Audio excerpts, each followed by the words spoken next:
enfin, on va s'intéresser à la feuille client dans laquelle on a la relation entre les numéros de clients et les noms de clients. Donc, on va chercher à rajouter une colonne où il y a le montant total des commandes du coup qui sont passées par ce client-là. Donc, les montants des commandes, on les trouve dans la feuille commande. Donc, dans la feuille commande, on sait que le client A, il a passé une première commande à 32 et il avait passé une deuxième commande à 75. Donc, pour le client A, on s'attend à avoir 107. Pour le client B, 17. Pour le client C, 15, parce que chacun n'a passé qu'une seule commande. Alors, pour faire ça, on va de nouveau utiliser la fonction SUMSI, qu'on avait déjà utilisée avant.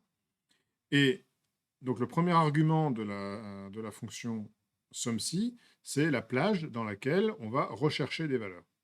Donc, la plage dans laquelle on va rechercher des valeurs, c'est celle-là.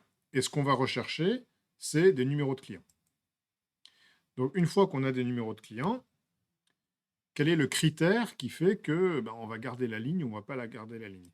Le critère en question, c'est est-ce que le numéro de client il est égal au numéro de client qu'on va trouver ici.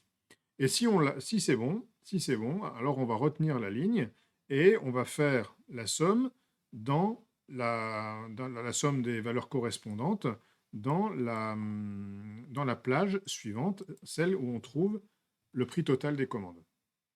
Donc quand on fait ça, effectivement, Pierre a un montant total des commandes de 107, et puis ensuite on peut descendre et on a trouvé le montant total des commandes de chacun. Et tout ça s'obtient par le calcul, hein, en faisant des sortes de recherches. Là, simplement, ce n'est pas vraiment des recherches, c'est des fonctions d'agrégation. Voilà. Donc, on est prêt à passer à la suite. La suite qui sera des choses un petit peu plus théoriques, finalement, sur la question de comment est-ce qu'on exprime des relations, comment est-ce qu'on structure les tables. C'est fondamental parce que si les tables qu'on est en train d'exploiter, elles sont mal fichues parce qu'il y a des informations qui sont à plusieurs endroits différents, qu'il n'y a pas les bonnes colonnes, etc., on ne va pas réussir avec les fonctions à faire des choses un petit peu proprement. Donc, dès qu'on définit des classeurs et qu'on veut y mettre des données dedans, il convient de réfléchir à la structure des classeurs en question. Et ça se fait avec un minimum de connaissances et de compréhension de ce qui se passe. Et c'est la suite de cette capsule.